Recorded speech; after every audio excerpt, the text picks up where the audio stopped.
Mercredi 4 mars 2026, le Conseil des ministres s'est réuni sous la présidence du chef de l'État, M. Patrice Talon, et s'est prononcé en faveur des décisions dont voici la teneur.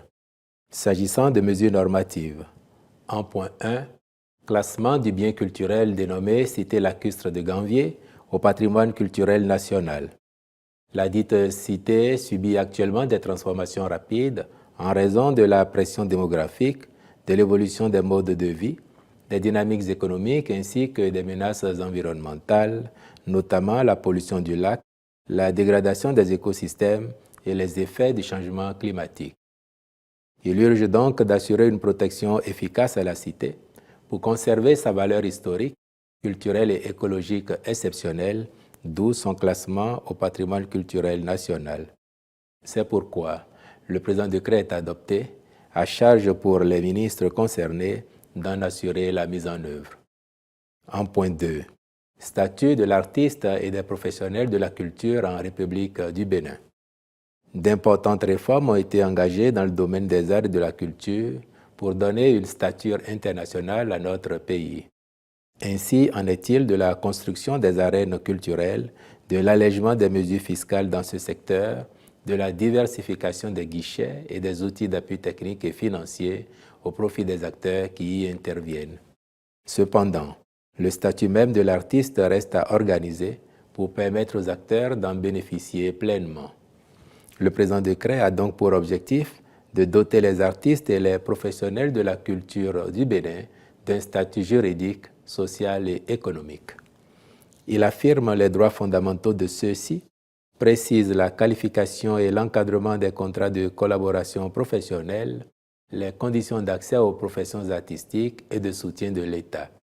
Son adoption permettra un renforcement de l'arsenal juridique à travers la mise en place d'un cadre normatif propice à l'exercice des professions irrelatives et en vue du développement d'une véritable industrie culturelle, créative, pourvoyeuse de richesses et d'emplois au Bénin. En point 3, déclaration d'utilité publique de 22 périmètres objets de décision de justice entraînant la démolition massive d'habitations dans les communes de Cotonou, d'Abomey-Calavi, de Clé-Camé, de Bopa, de Zogbodomé et de Lalo. Au terme de l'article 529 du Code foncier et domanial, citation, « Si l'exécution d'une ordonnance, d'un jugement ou d'un arrêt doit entraîner des démolitions massives d'habitations construites sur des parcelles d'une superficie cumulée de plus de 5000 m², l'État procède à l'expropriation pour cause d'utilité publique des parcelles concernées après un juste et préalable dédommagement des propriétaires des dites parcelles. À cette fin, le fonds de dédommagement prévu à l'article 538 de la présente loi peut être utilisé. Or, dans le cadre de sa mission depuis 2018, le Conseil consultatif foncier a identifié 22 périmètres objets de décision de justice dont l'exécution aura pour effet la démolition massive d'habitations dans les communes de Cotonou, d'Abomey-Calavi et de Lalo. En effet, il a été notoirement enregistré une exécution partielle sur certains des 10 périmètres, notamment à Fidjrosé, dans la commune de Cotonou, sur plus de 7 hectares, et dans la commune d'Abomey-Calavi, respectivement au niveau des quartiers de Tankpé, sur plus de 19 hectares, et d'Adjagbo, sur plus de 4 hectares. En outre, dans la commune de Lalo, l'exécution d'une décision de justice ordonnant l'expulsion forcée des habitants de la localité d'Adoukanji entraînerait la disparition d'une unité administrative reconnue, de même que la dépossession des producteurs agricoles de leurs plantations de palmiers à huile et de canne à sucre. Ceci les exposerait inévitablement à une insécurité alimentaire. Au surplus, des affrontements entre les bénéficiaires de la décision de justice et les habitants des lieux ont été déjà observés, ainsi que la destruction des plantations. C'est pour ces raisons, et en vue de prévenir tout trouble à l'ordre public dans les autres localités concernées, que la présente décision est prise.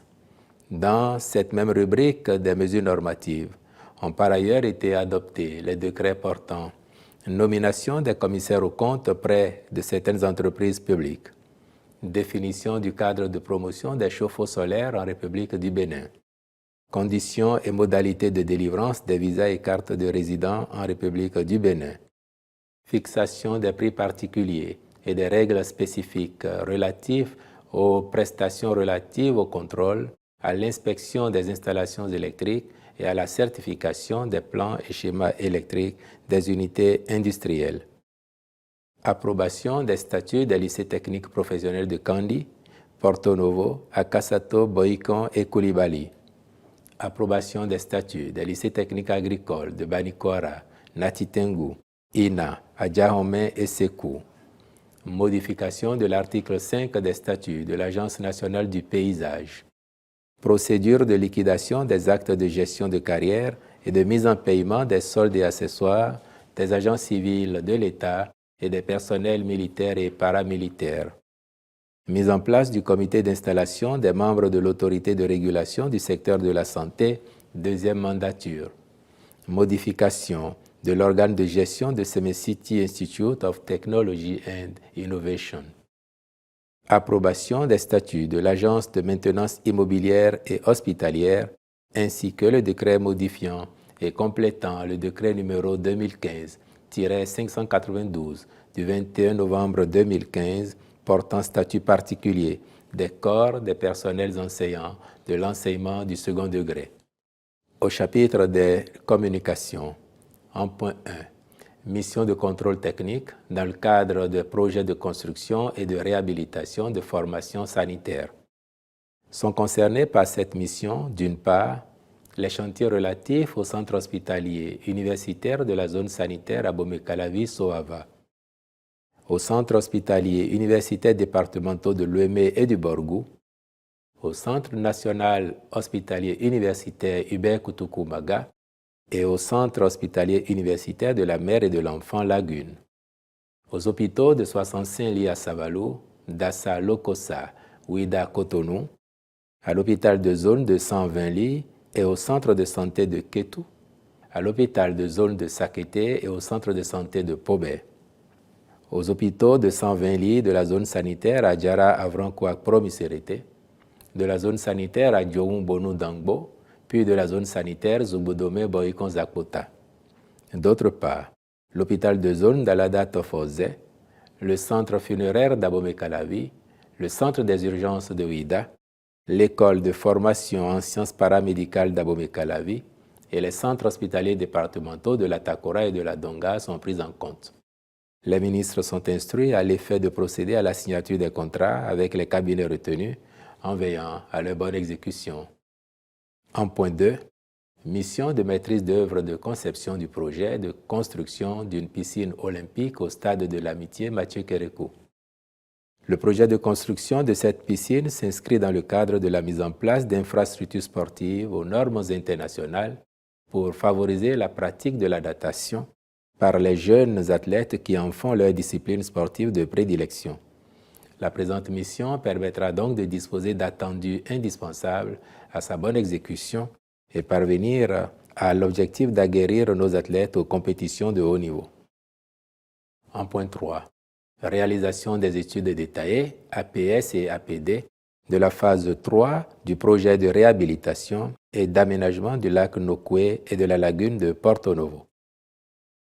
Le dit projet vise la restauration écologique et économique du lac Nokoué et de la lagune de Porto Novo à travers le développement du transport et du tourisme fluvio-lagunaire, la valorisation des berges et bas-fonds ainsi que la promotion des filières halieutiques.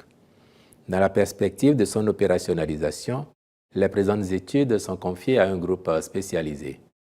Un suivi approprié de celle-ci sera assuré par les ministres concernés. En point 4. Mise en place d'un système de vidéoprotection dans 5 villes et frontières de la République du Bénin.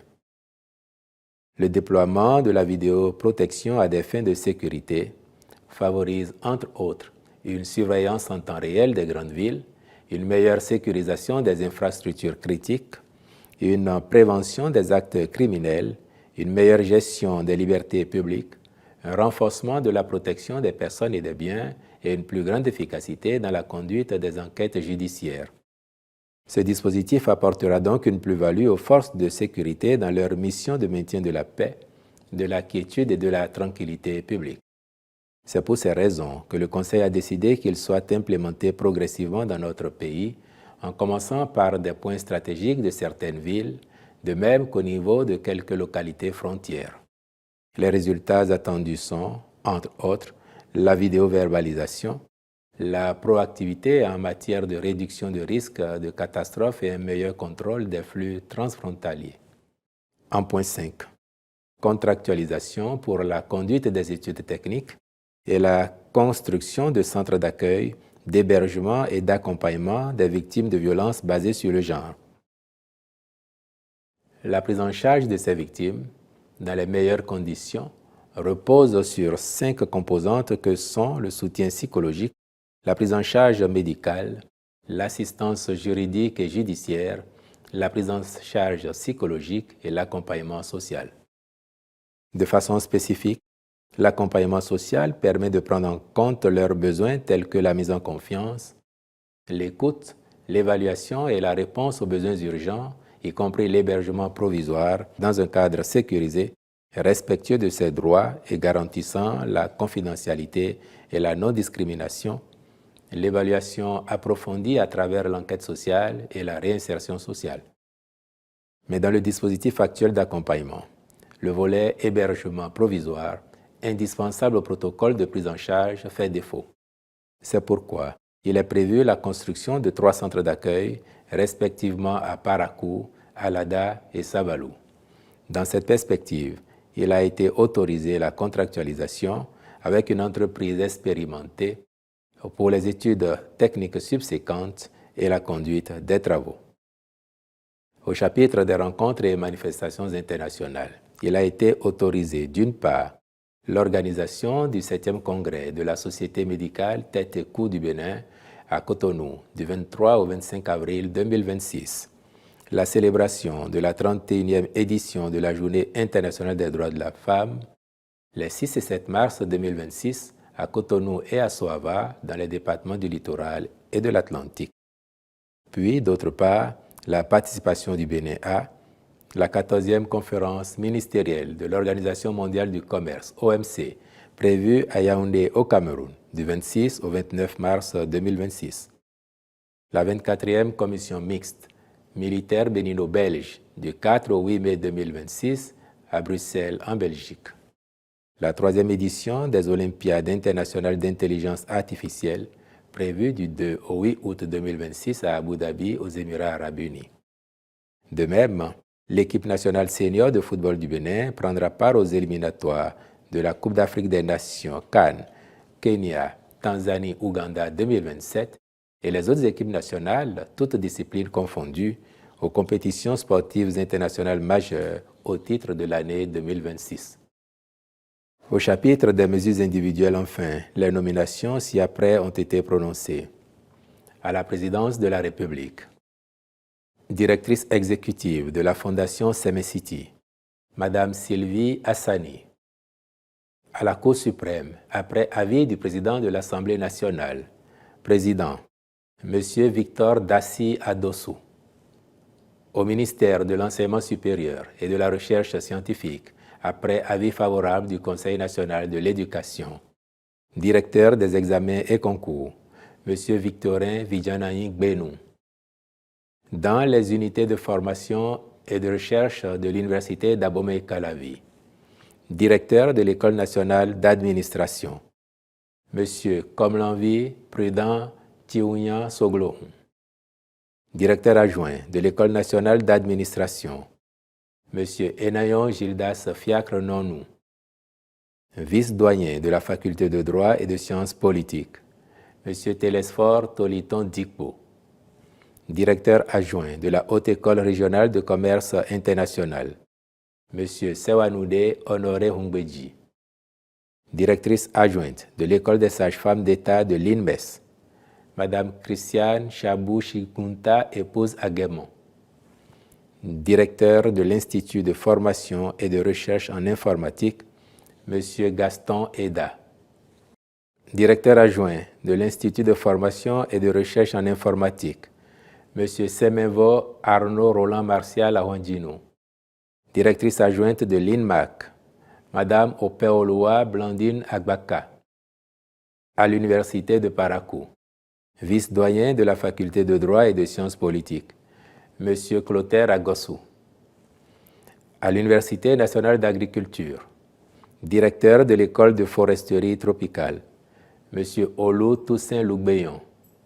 Directeur de l'école d'aquaculture, M. Darius Tossavi. Directeur adjoint de l'école de gestion et de production végétale et semencière, M. David Kofi Moncho-Hambada. Directrice adjointe de l'école d'agrobusiness et de politique agricole, Mme Alice Bonou, épouse Fandohan. Je vous remercie.